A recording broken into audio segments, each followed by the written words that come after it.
Hello, welcome to lawyer academy India. मैं हूं advocate करण मौर्य और हम लोग देखने वाले हैं अपना आईसीए इंडियन कॉन्ट्रैक्ट एक्ट का एमसीक्यूज का पार्ट 3। इससे पहले भी हम 2 पार्ट देख चुके हैं, अगर वो नहीं देखे तो देख लो जाकर। और अब हम थर्ड पार्ट देखने वाले हैं, ओके। और अगर आप लोग आईबीपीएस, एसओ, जुडिशरी या फिर एआईबी की तैयारी कर रहे हो तो फिर उसमें आपको बहुत हेल्प मिलने वाली है, ओके। सारे के सारे पीवाईक्यूज और इम्पोर्टेंट क्वेश्चन है जो एग्जाम में पूछे जा सकते हैं। तो चलो शुरू करते हैं अपना पहला question. Section 26 of the Act provides that every agreement in restraint of the marriage of any person other than a minor age। धारा 26 के अनुसार नाबालिग के अतिरिक्त किसी व्यक्ति के विवाह पर निर्बंधन लगाने वाला करार क्या है? फुल इन्फोर्सेबल, वॉइड है, voidable at the option of the government है या फिर क्रिमिनल ऑफेंस है?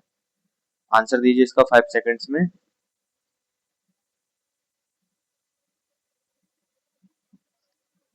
तो चलो देखते हैं इसका आंसर। ये वॉइड हो जाएगा, ओके। जैसे कि हमारी अनुभूति जी थी, अनुभूति जी और बबलू जी। तो अनुभूति जी की शादी किसी और से होने लगी, मान लो कि डी से होने लगी। बबलू जी ने सी को हायर किया, सी से बोला कि मैं तुम्हें 5,000 दूंगा अगर तुम अनुभूति की शादी तुड़वा दो। तो ये क्या है? वॉइड करार होगा, क्योंकि किसी की शादी आप नहीं तुड़वा सकते, ओके। और अपने 25 क्वेश्चन करने वाले हैं और उनको याद करते रहना कौन से आपने सही किए कौन से गलत, ताकि लास्ट में आप कमेंट में बता सको कि कौन से सही है कौन से गलत किए आपने, ओके। 25 में से आपके कितने नंबर आए? चलो नेक्स्ट क्वेश्चन हमारा, in Lowe versus Peers, a classic case on restraint of marriage, a promise by a man not to marry anyone except the promisee backed by a penalty was held to। Lowe versus Peers में एक व्यक्ति का यह वचन कि वह बाध्यता के अतिरिक्त किसी और से विवाह नहीं करेगा दंड के साथ क्या माना गया? Criminal conspiracy, a valid and fully enforceable contract, या फिर valid as being in restraint in marriage, या फिर binding only on the woman? Answer दीजिए इसका 5 सेकंड्स में आप लोग।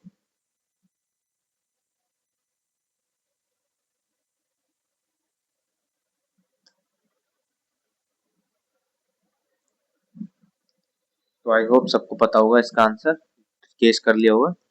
तो ये वॉइड हो जाएगा, ओके। हमने अभी इससे पहले भी देखा था। नेक्स्ट क्वेश्चन देखेंगे। Section 31 of the act defines a contingent contract as a contract to do or not to do something if some event collateral to such contract. तो धारा 31 के अनुसार आकस्मिक अनुबंध की परिभाषा क्या है? Is decided by the promisor only, या फिर has already happened before the contract, या does or does not happen, या फिर is always guarantee to happen? Answer दीजिए इसका 5 सेकंड्स में आप लोग।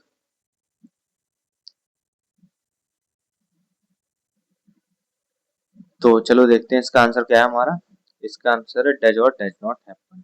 कंटिजेंट कॉन्ट्रैक्ट क्या होते हैं? तो शॉर्ट में बता देता हूँ, कोई ऐसा कॉन्ट्रैक्ट जो कि किसी इवेंट के, घटना के होने या ना होने पर निर्भर करता है। जैसे कि ए बी से बोलता है कि अगर आज शाम तक बारिश नहीं हुई तो मैं तुझे 500 रुपये दूंगा, ओके।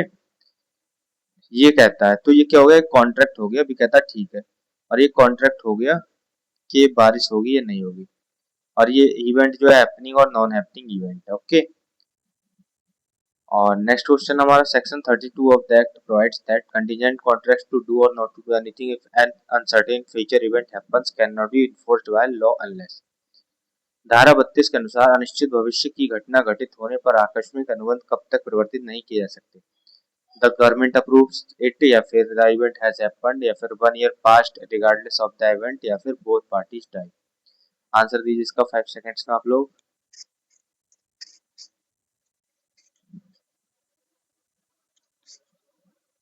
तो ये वही वाला क्वेश्चन है, दैट इवन हैज हैपेंड, जो मैंने भी बताया कि कोई अनसर्टेन फ्यूचर इवेंट है जो कि हो भी सकता है और नहीं हो भी सकता है, ओके।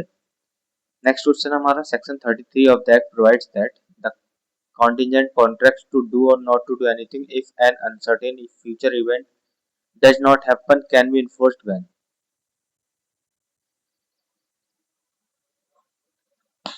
धारा 33 के अनुसार अनिश्चित भविष्य की घटना न घटित होने पर आकस्मिक अनुबंध कब परिवर्तित किए जा सकते हैं? Never under any circumstances, या फिर the happening of that event becomes impossible, या only after 10 years, या फिर the event actually happens। Answer दीजिए इसका 5 सेकंड्स में और डायरेक्ट लेकर बैठा करिएगा ताकि कोई क्वेश्चन आए तो आप उसको देख भी सके डायरेक्ट। ओके, एग्जाम में तो नहीं देख सकते बट वैसे तो देख ही सकते हो। तो the happening of that event becomes impossible, तो क्या होगा, ये इन्फोर्स हो जाएगा। ओके, जब हैपनिंग और इवेंट इम्पॉसिबल हो जाएगा तो कॉन्ट्रैक्ट वॉइड हो जाएगा और ये इन्फोर्स नहीं हो सकता।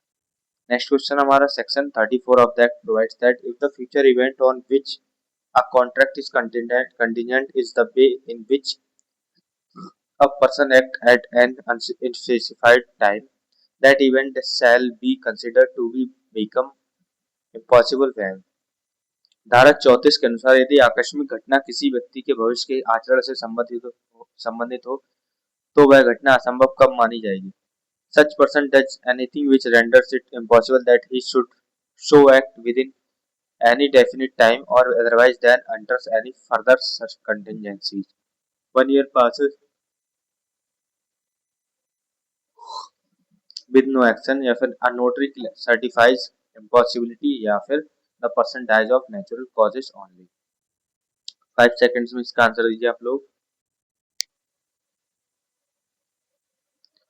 ओके, तो देखते हैं इसका आंसर क्या है। तो ऐसा जो काम है, ऐसा जो पर्सन है, does anything which renders it impossible that he should so act within any definite time or otherwise than other further contingencies। ठीक है, तो किसी व्यक्ति के अगर लिविंग पर्सन है, ठीक है, और उसी के बेस पर कोई कॉन्ट्रैक्ट टिका हुआ है, जैसे कि ए ने बोला बी से कि सी से शादी कर लेगा तो मैं तेरे को 10 लाख रुपए दूंगा। ओके, लेकिन सी की डेथ हो जाती है तो बी की तो शादी होगी नहीं, तो ये इम्पॉसिबल कॉन्ट्रैक्ट हो जाएगा। ओके, नेक्स्ट क्वेश्चन हमारा section 35 of that provides that contingent contract to do or not to do anything if a specified uncertain event happens within a fixed time become void if at the expiration of that time। धारा 35 के अनुसार निर्धारित समय के भीतर निश्चित घटना घटित न होने पर आकस्मिक अनुबंध कब शून्य हो जाता है। The event happens exactly on time, या फिर इट नेवर बिकम्स void, या सच इवेंट हैज नॉट हैपेंड, और if become or the fixed time it happening become impossible, या फिर both parties agree to extend the contract। Answer दीजिए इसका 5 seconds में आप लोग।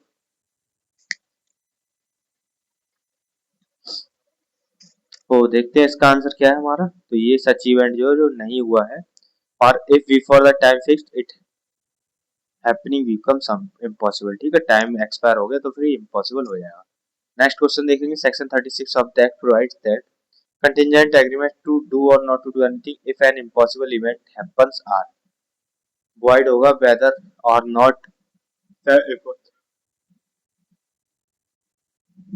the impossibility of the event is known to the parties at the time of the agreement, या फिर fully valid and enforceable, या binding only on the party who knew of the impossibility, या फिर voidable only at the promises option। तो इसका answer क्या होगा 5 second में बताओ आप लोग।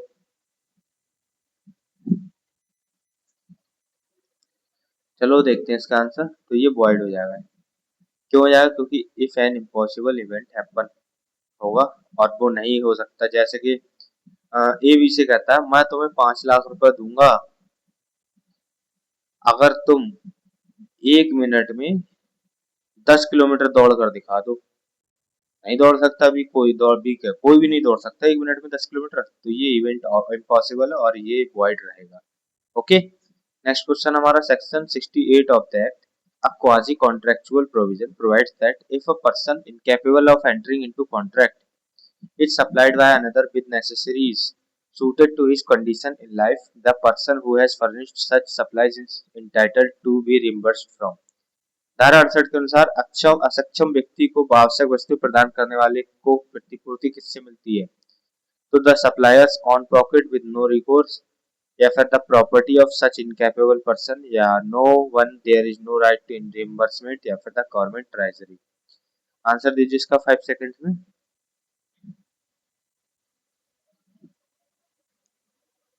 ओके, आई होप आपको पता होगा, इतनी तो आप स्मार्ट बच्चे हो ही। तो property of such incapable person, okay, जैसे कि ए है और बी है, तो ए ने ना बी को, बी एक छोटा बच्चा है, माइनर है, बी के पास में 10 बीघे जमीन है, बट बी जो है अपने आप को पालन पोषण नहीं कर सकता, तो ए उसको सप्लाई करता है, उसको जो है खाना पीना देता है, ड्रेस, स्कूल की फीस, सारी चीजें देता है। तो ये सब चीजें एक रिकवर कहाँ से लेकर कर सकता है, ए की जो प्रॉपर्टी है ना 10 बीघा लैंड, उससे रिकवर कर सकता है। ठीक है, तो इसका यही मतलब है। ओके, नेक्स्ट क्वेश्चन हमारा section 69 of that provides that a person who is interested in the payment of money which another is bound by law to pay and who therefore pays it is entitled to be। धारा 69 के अनुसार जो व्यक्ति किसी अन्य के भुगतान करने योग्य धन में हितवत हो और स्वयं वह भुगतान कर दे, उसे क्या अधिकार मिलता है।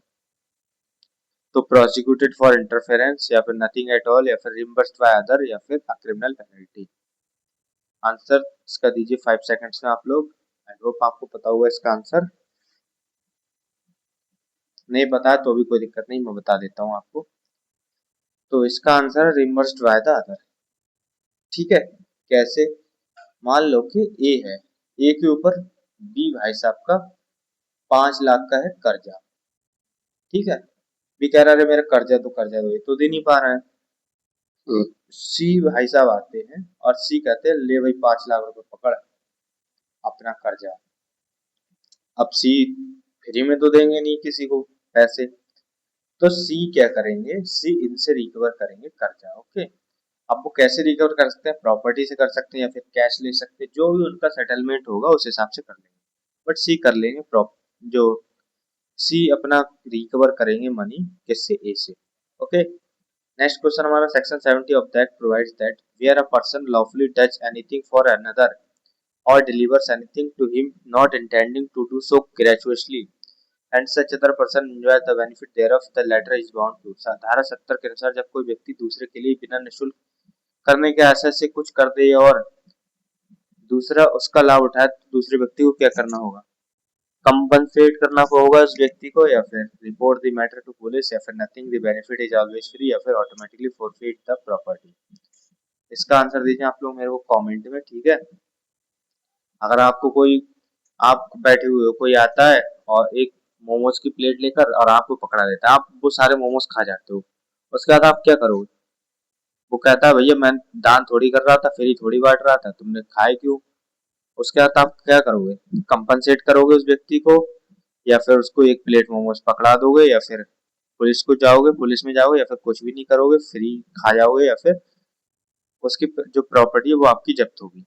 तो इसका आंसर आप लोग मेरे को कमेंट में दोगे। ओके, नेक्स्ट क्वेश्चन हमारा in the state of West Bengal versus BK Mandal and sons applying section 70 in the context of a government contract not entered into with the formalities required by Article 299 of the Constitution, the Supreme Court held that राज्य पश्चिम बंगाल बनाम BK Mandal and sons में अनुच्छेद 299 की औपचारिकताओं के बिना बने सरकारी अनुबंध पर धारा 70 कैसे लागू हुई। तो government having enjoyed the benefit of work done, it was liable to compensate the party under section 70, और या फिर the section 70 applies only to private individuals not never to state, या फिर no compensation is due unless a written contract exist, या फिर the government can never be held liable under section 70। 5 seconds में इसका answer दो आप लोग। Tough question है पता है मेरे को, बट टफ क्वेश्चन एग्जाम्स में भी आते हैं, तो उनसे डरो मत, बल्कि उनको सॉल्व करो, वरना मैं तो हूँ ही सॉल्व कराने को। ठीक है, तो इसका आंसर नहीं पता है तो कोई बात नहीं, हम देखते हैं। इसका आंसर गवर्नमेंट जो है वो उस व्यक्ति को कॉम्पनसेट करेगी जिसका उनने फायदा लिया है। ओके, नेक्स्ट क्वेश्चन हमारा section 71 of that provides that a person who finds goods belonging to another and takes them into his custody is subject to same responsibility as. धारा 71 के अनुसार दूसरे की वस्तुएं पाकर अपनी अविरक्षा में लेने वाले व्यक्ति का दायित्व किसके समान है, थीफ एक चोर के समान, या फिर बेली के समान, ऑनर के समान, या फिर गवर्नमेंट ऑफिसर के समान। 5 सेकंड से आपके पास। अगर आपको किसी का फोन पड़ा हुआ मिल जाता है रास्ते पे, तो आप क्या करोगे, उसका बेच दोगे क्या, या चलाने लगोगे अपने अपना समझकर, क्या करोगे, इसका ही आंसर आपको देना है। चलो देखते हैं। तो आप एज अ बेली, और बेली क्या होता है अगर नहीं पता है, तो बेली वो होता है जो कि दूसरे के व्यक्ति की जो है सामान की रक्षा करता है, ठीक है, अपने की तरह। नेक्स्ट क्वेश्चन हमारा section 72 of the act provides that a person to whom money has been paid or anything delivered by mistake or under coercion must। धारा 72 के अनुसार जैसे भूल से या प्रपीड़न में धन दिया गया हो या वस्तु सौंपी गई हो, उसे क्या करना होगा? Report it to the tax authorities, या फिर रिपे और रिटर्न इट, या फिर डोनेट इट टू चैरिटी, या फिर keep it permanently with no obligation. Answer दीजिए इसका 5 सेकंड्स में।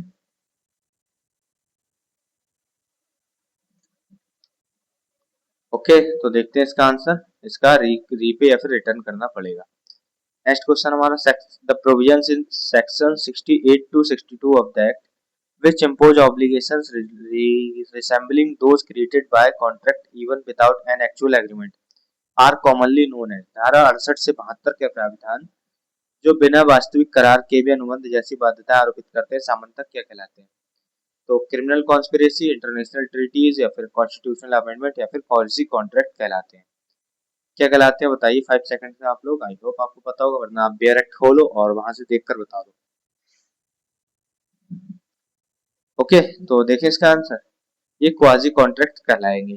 ठीक है, नेक्स्ट क्वेश्चन हमारा, comparing section 68 to 672 with the general law of contract, the fundamental distinguishing feature of quasi contractual obligation is that they।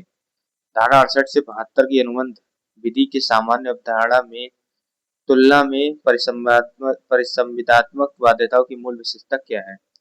Arise by operation of law to prevent unjust enrichment independent of any actual agreement or intention to contract between the parties, या फिर require the consequent consent of the government, या फिर always require the signed written a contract, या can only arise between blood relatives। 5 seconds में इसका answer दो। Okay, तो देखिए इसका आंसर, 5 सेकंड्स तो हो ही गए होंगे। चलो देखते हैं। तो ये इसलिए लाया गया ताकि जो कोई व्यक्ति है वो अन्यायपूर्ण और फिर किसी का क्या नहीं कर सके, शोषण ना कर सके, किसी से फायदा ना ले सके, इसलिए इसको लाया गया क्वाजी कॉन्ट्रैक्ट को। ठीक है, नेक्स्ट क्वेश्चन हमारा, in Madhu Chandra versus Rajkumar Das on an agreement between two shopkeepers where one agreed to close his shop in exchange for payment, the Calcutta high court held। मधु चंद्र बनाम राजकुमार दास में दुकान बंद करने के बदले भुगतान करार पर क्या भी निर्धारित हुआ? The court has no jurisdiction to decide matter, या फिर the agreement was valid because the restraint was reasonable in scope, या फिर restraint of trade agreement always valid, या फिर the agreement was void था। तो क्या था इसका आंसर? 5 सेकंड्स में आप लोग दो आंसर। तो ठीक है, सोचिए आंसर। तो देखते हैं क्या है इसका आंसर। इसका आंसर है वॉइड हो जाएगा वो एग्रीमेंट, किसी का भी बिजनेस वगैरह बंद कराने को। अगर नहीं पढ़ा है तो सेक्शन 27 पढ़ लो जाके, कॉन्ट्रैक्ट एक्ट को पता लग जाएगा। ठीक है, नेक्स्ट क्वेश्चन हमारा, under the proviso exception to section 27 an agreement in restraint of trade is valid if it is made in connection with the sale of the. धारा 27 के अपवाद के अनुसार व्यापार निर्बंधन करार किस बिक्री के संबंध में वैध है? गवर्नमेंट लैंड ओनली, या फिर एनी रैंडम पर्सनल आइटम, या अ व्हीकल ओनली, या फिर goodwill of business provided the restraint is reasonable as to time place and extent of trade. 5 seconds आपके पास आंसर देने को।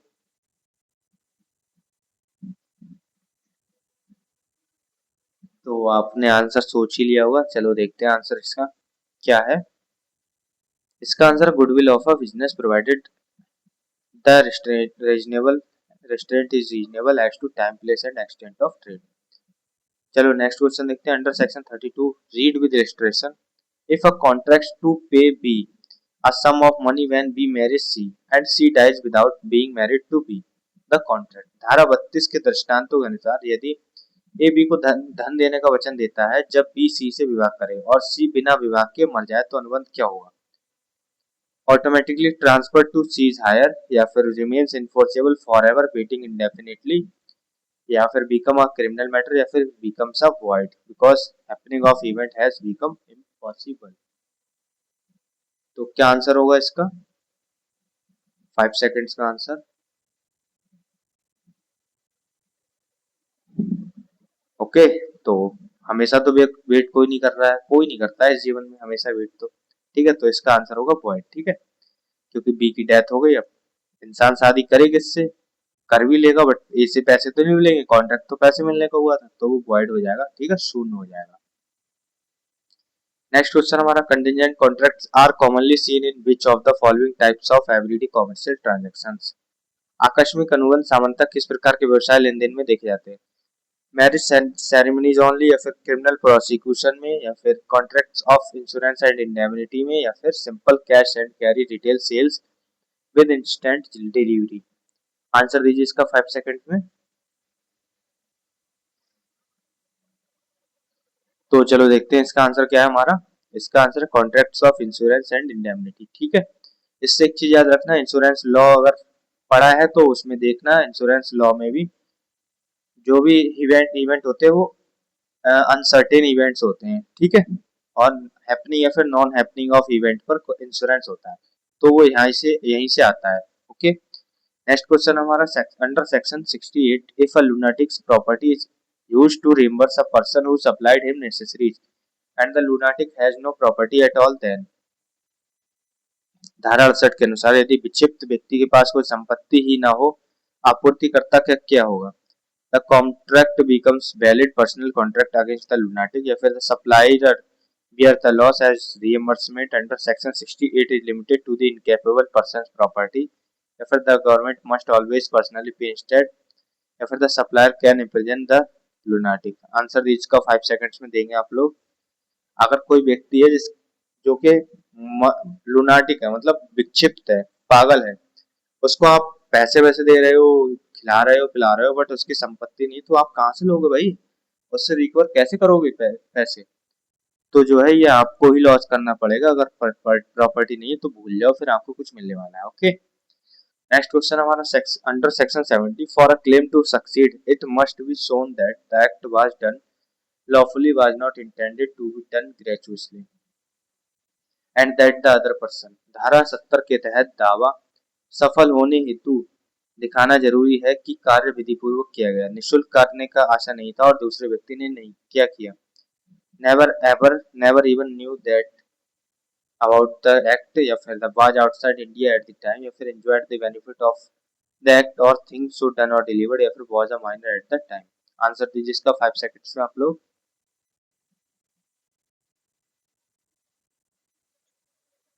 हाँ, तो इसका आंसर देखते हैं क्या है। इसका answer enjoyed the benefit of that. ठीक है, नेक्स्ट क्वेश्चन हमारा regarding a finder of goods under section 71, if the owner cannot with reasonable diligence to be found, or if found refuses to pay the lawful charges of the finder may in certain circumstances involving perishable goods be entitled to। धारा 71 के अंतर्गत यदि स्वामी युक्ति युक्त तत्परता से ना मिले तो शीघ्र नष्ट होने वाले वस्तुओं के मामले में पाने वाले को क्या करने का अधिकार होगा? तो keep the goods for ever without any further obligation, या फिर डिस्ट्रॉय द गुड्स इमीडिएटली, या transfer the goods to a random stranger, या फिर सेल कर देगा वो गुड्स को।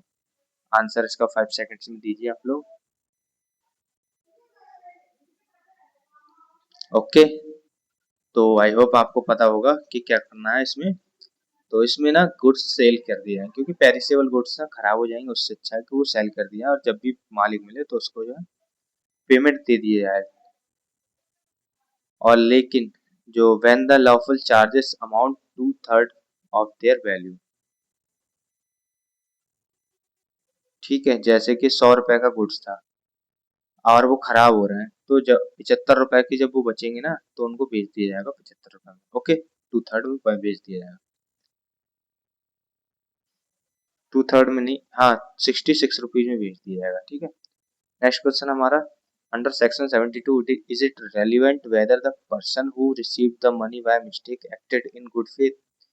धारा 72 के अंतर्गत क्या यह सुसंगत है कि भूल से धन पाने वाला व्यक्ति सद्भाव में कार्य कर रहा था? तो the obligation depends on the recipient's religion, या फिर no the obligation to repay money paid by mistake arises regardless of the good or bad faith of the recipient, या yes good faith completely excuses the repayment, या फिर the obligation only arises in the recipient is a government employ. Answer दीजिए इसका 5 seconds में।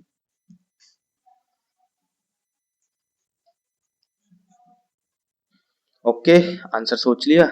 सोच लिया तो देखते हैं आंसर आपने गलत दिया है या सही दिया है। तो ये आंसर इसका नो रहेगा। No obligation, the obligation to repay money was paid by mistake arises regardless of the good or bad faith in the recipient. Last question हमारा, इसके बाद आपको ये बताना कि 25 में से आपके कितने सही थे। ओके, तो which chapter of the Indian contract act deals with certain relations resembling those created by contract quasi contract. ठीक है, भारतीय अनुबंध के अधिनियम 1872 का कौन सा अध्याय अनुबंध द्वारा सर्जित संबंधों से मिलते जुलते संबंधों में संबंधित है? चैप्टर 5, चैप्टर 1, चैप्टर 10 या फिर चैप्टर 9? ये कमेंट में आंसर दोगे आप लोग। ठीक है, इसका आंसर मैं नहीं देने वाला हूँ।